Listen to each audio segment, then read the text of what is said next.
Hello, Shalom, the view from Israel. I'm Barry Shaw. Today, we're going to be talking about Jeremy Corbyn.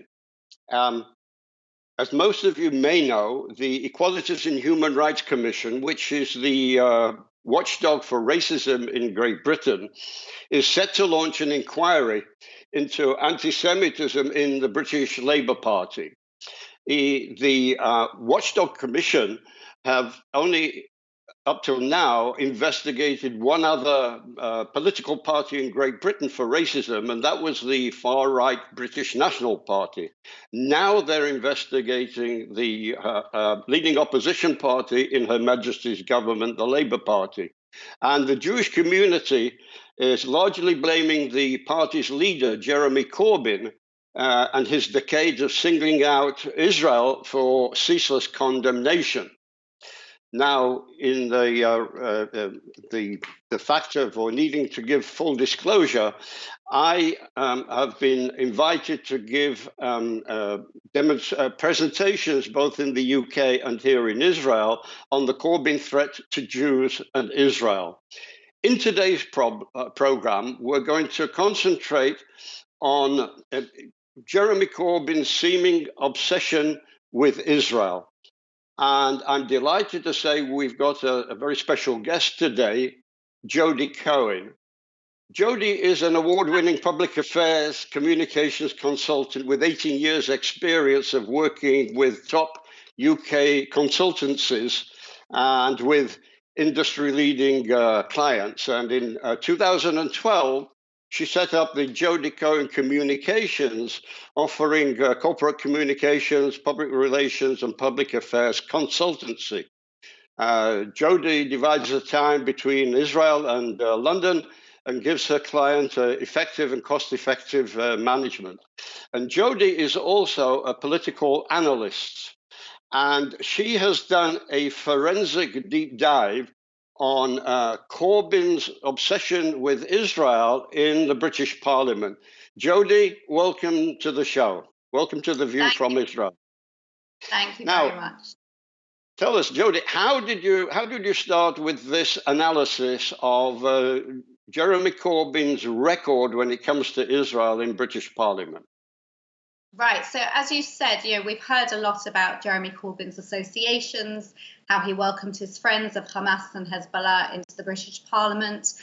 There's a lot of news reports continually accusing him of anti-Semitism, of anti-Zionism. I wanted to see for myself actual hard data. So I thought if I look at one area of his political activity, early day motions, that's one area where it's possible to quantify his interest in different issues. So I had a look at the online records from when they began. He's obviously been an MP, a member of parliament, for a very long time.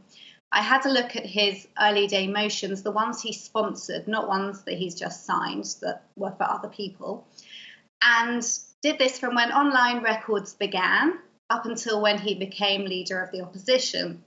And he has tabled 834 early day motions during that time over a broad number of issues, 200 different issues covering 67 different countries.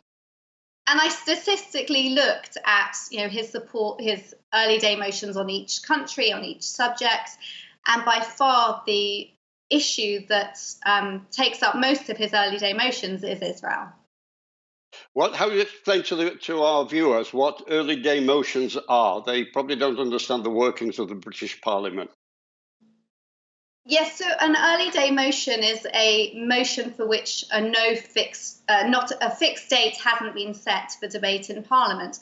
So it's effectively, in practice, it's like a parliamentary petition. MPs can table them, which means like to sponsor an early day motion, or they can sign somebody else's. But I only looked at the early day motions that he's tabled because I think that's a stronger expression of his views. Okay, so how many early day motions has Jeremy Corbyn sponsored? During this time period, he sponsored 834 EDMs, early day motions. Of those, 64 have been critical of Israel.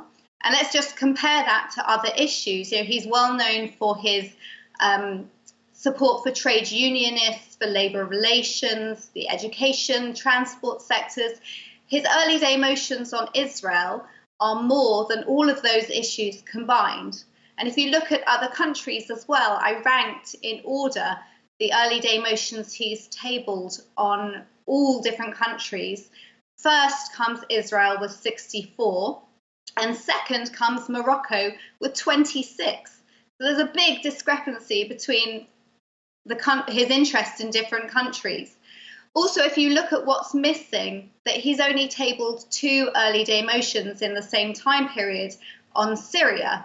They were back in 2013. One of them welcomes the fact that the UK was not going to take military action at the time. And the second one was calling for a weapons of mass destruction-free Middle East. There are no early day motions from him on the Yazidis. There are no early day motions on Hamas or Hezbollah. There are only 7 on Iran, and most of those are supporting trade unionists, nothing condemning the repeated threats to Israel that we see coming from Iran. So basically, you're saying that you've done a statistical analysis where you've differentiated between Corbyn's top 20 foreign early day motions and Corbyn's most frequent early day motions. And on both of those lists, Israel comes out number 1. Absolutely. If you also look, he's elected to be the Member of Parliament for Islington. So he is supposed to be representing the people of Islington. So if you compare his early day motions on Israel with 64 to Islington, which is only 43, it appears he cares more about Israel and the Palestinians than his own constituents who he's elected to represent. So it looks like Corbyn is more concerned or obsessed with Israel, and has been for decades in his parliamentary life, than other questionable regimes and key conflicts. Can you give us any information of some of his early day motions as it might apply to some of the other major troubling concerns in the world around the Middle East, or with any other radical regimes? Has he posted anything to do with ISIS, for instance? No.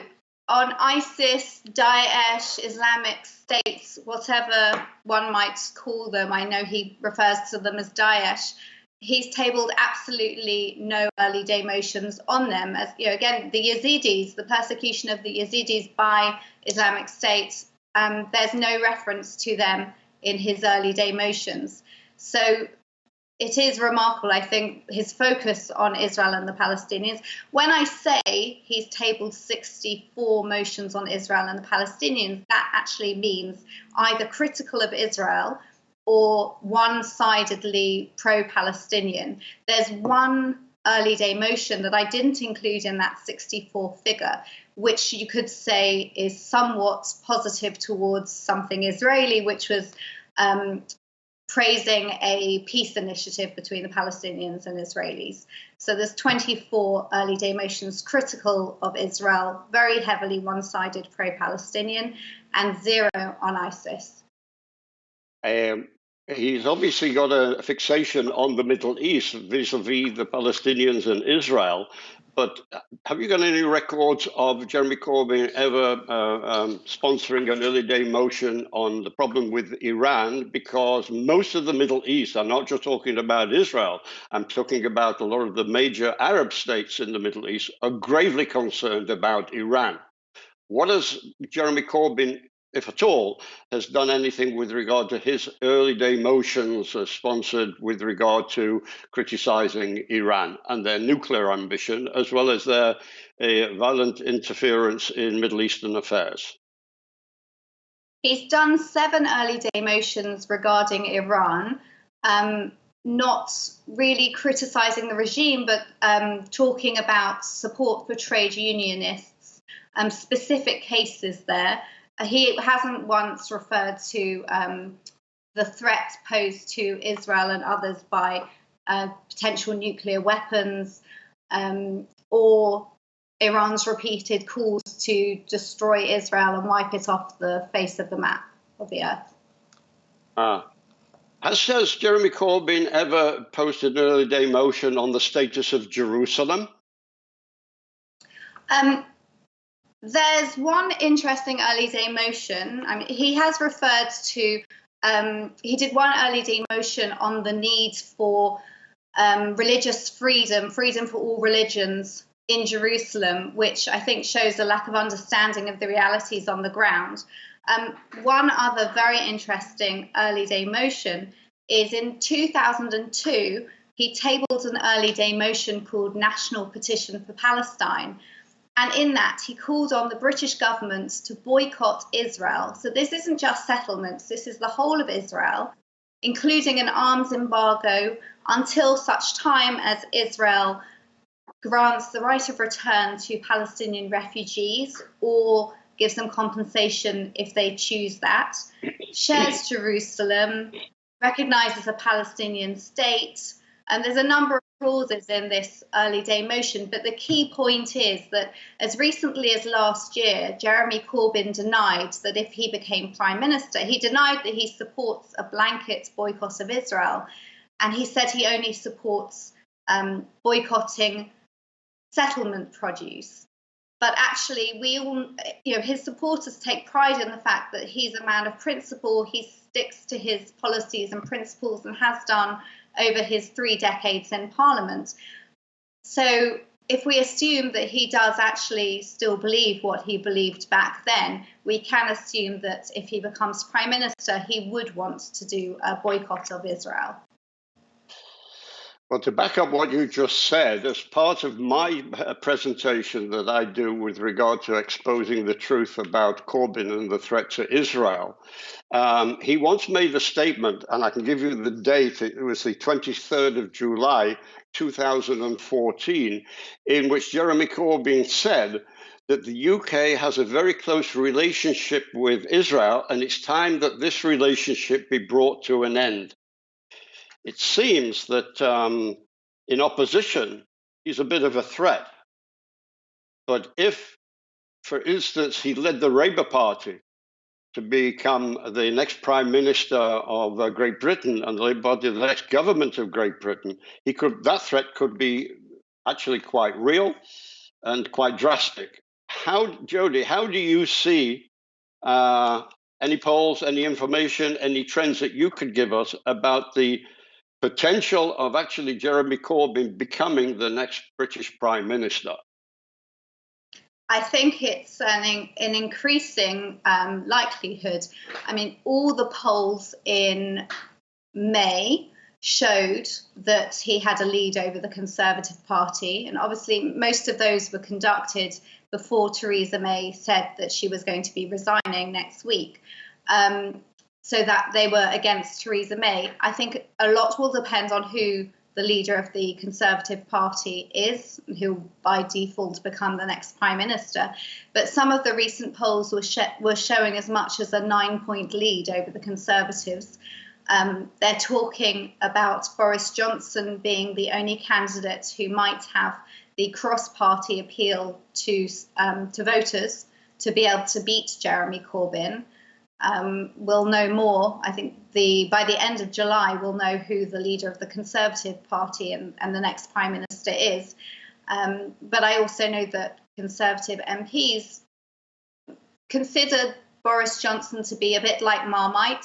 For viewers who might not know what Marmite is, it's a spread for sandwiches that people either love or hate. Some MPs love Boris, as he's known. He's the only politician to be known by his first name. That shows his popularity. He's a former mayor of London, and he got elected for 2 terms and ended his second term popular.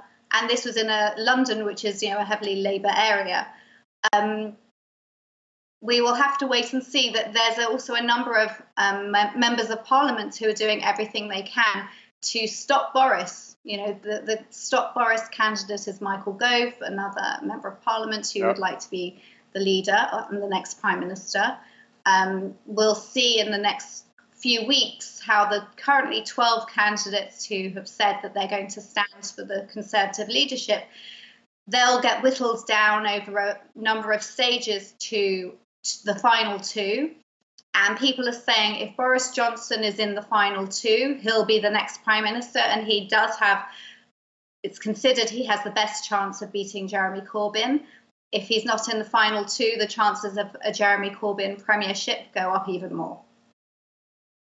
Jodie, I want to tell you, as part of my presentation with regard to the Corbyn threat to Jews and to Israel, I've got my statistics, and I want to hear your thoughts on this. For instance, the viewers might be interested to know that by the end of 2018, if you compare membership of both the ruling Conservative Party and the Labour Party, as of the end of last year, 2018, the Conservative membership, registered members, were 124,000.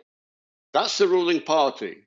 Labour, on the other hand, their registered membership was 564,000. That's more than 4 times greater than the Conservatives. In other words, since Corbyn became leader of the Labour Party just over 3 years ago, he has tripled the membership of that.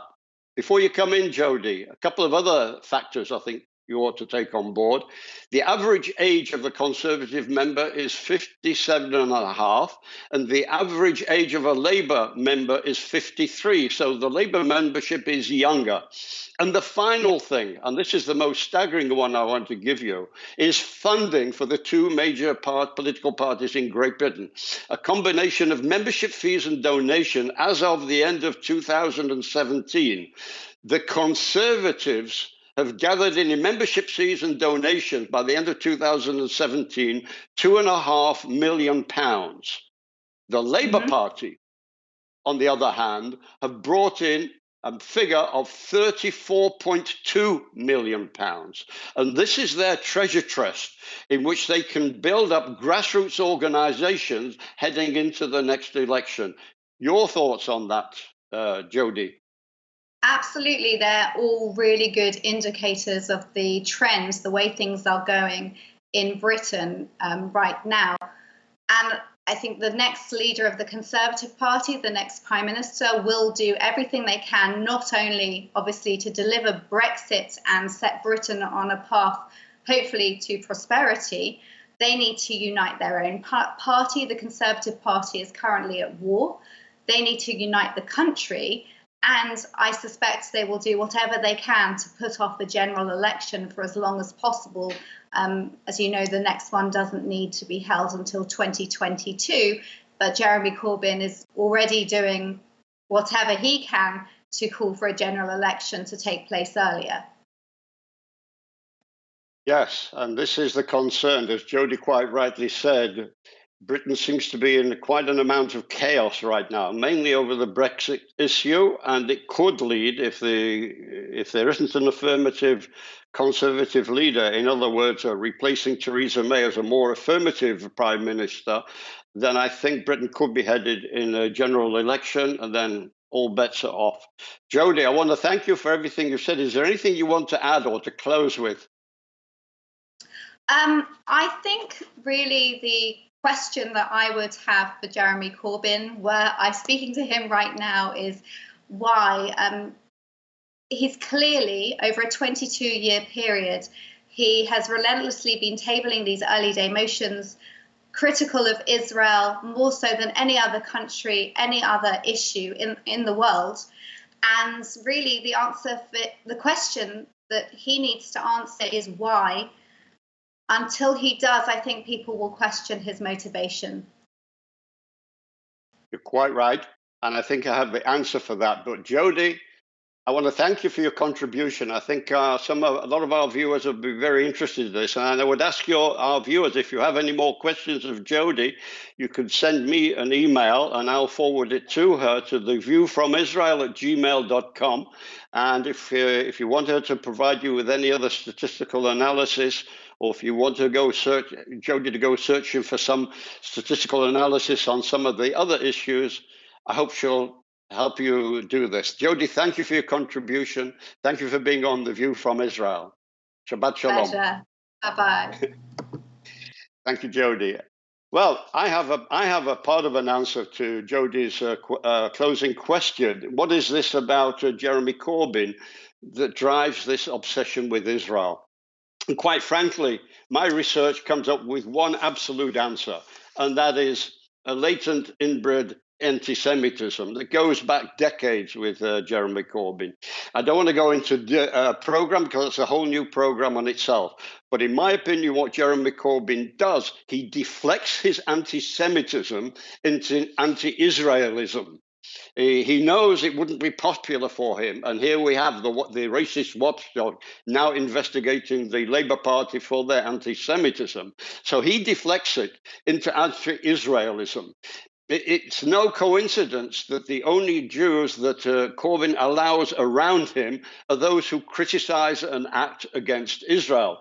People like Glenn Saka of Jewish Voices for Palestine, John Landsman of the Momentum group of Labour Party, and a small fringe radical group of Jews called Judah, who once held a Kaddish, that's a Jewish mourner's prayer in Parliament Square, to mourn the loss of Palestinians who were killed by Israel in a previous response to Palestinian Hamas rocket attacks. They hadn't taken on board the fact that the vast majority of those kills were Hamas and Islamic Jihad terrorists. Corbyn, you need to understand, perceives three evils in the world. It's not the evils of communism that have slaughtered hundreds of millions of the people in Russia and in China. His three evils are American imperialism, European colonialism, and capitalism. You would think these are things of the past, the sort of things that only an old socialist like Jeremy Corbyn can adopt, or Bernie Sanders in America. But they're still relevant today. And wrapped up in these three evils of American imperialism, European colonialism, and capitalism are the Jews and Israel and Zionism. Corbyn's starting place, part of his political birth in Great Britain, came out of the socialist workers' movement. Recently, a few months ago, some people who were lobbying, some people going in to hear a speech by Jeremy Corbyn, pointing out not only his anti-Semitism but anti-Israelism, picked up a brochure, which I'll show you on the screen, of the latest brochure of his movement. He's left that to join the Labour Party, but the Socialist Workers' Movement is a communist Marxist organization. And on the front of this brochure was a Star of David intermingled in a swastika. And the logo on the front was Zionism, a racist, anti-Semitic, and reactionary tool of imperialism. You get the picture. It's not the Labour Party or the far left that is sprinting anti-Zionism and anti-Semitism. It is, in fact, Israel itself, who they call a racist, anti-Semitic, reactionary tool of imperialism. This is the fraudulent message that is part and parcel of the character of Jeremy Corbyn. I could go back onto various things. For instance, in 2009 and again in 2015, Corbyn invited two designated terrorist organizations into the Houses of Parliament. He invited Hamas and he invited Hezbollah, despite the fact this is an infringement of British parliamentary rules, and he got away with it. In 2010, while Israeli citizens were under a rocket bombardment from Hamas, Palestinian Hamas in Gaza, there was a rally in London, through the streets of London, carrying Hamas and Hezbollah flags to Trafalgar Square, in which Jeremy Corbyn addressed the people in the Parliament Square by saying, in our thousands, in our millions, we are all Palestinians. He was sympathizing for the Palestinians who were suffering under a response to the militia attack by Palestinian Hamas and Islamic Jihad against Israeli civilian targets. What is striking is at the same time he was saying this in Trafalgar Square, Assad was barrel bombing people in Syria, including thousands of Palestinians in places like the Yarmouk refugee camp. While he was talking in Trafalgar Square condemning Israel, Syria was killing 4,000 Palestinians, making another 85,000 Palestinians displaced, homeless, refugees by Assad barrel bombing. Assad is, of course, supported by Iran and also by Iran's proxy, Jeremy Corbyn's friends, Hezbollah. So he was silent when Palestinians were slaughtered by Assad in Syria. This is the duplicity of Jeremy Corbyn's language. There's a lot more that we can say about Jeremy Corbyn and his attitude against Israel. But one thing is sure, if Jeremy Corbyn ever became the Prime Minister of Great Britain, his words will be changed into actions. He will impose a boycott, of a selective boycott, made not a total one, on Great Britain, on Israel from the British government. He will, through the United Nations, initiate anti-Israel resolutions and make sure they go into the Security Council, where next time, under a Corbyn British government, the British government would not abstain, but to actually support some resolutions against Israel. This is the true Corbyn threat to Israel that one should be made aware of before the next British election. This is Barry Shaw from The View from Israel. If you have any quotations, interested comments, or anything like this, you can contact me at theviewfromisrael@gmail.com. Thank you for joining me. And if you think this broadcast, this video is of interest, please share it with others. Barry Shaw, The View from Israel. Thank you. Goodbye.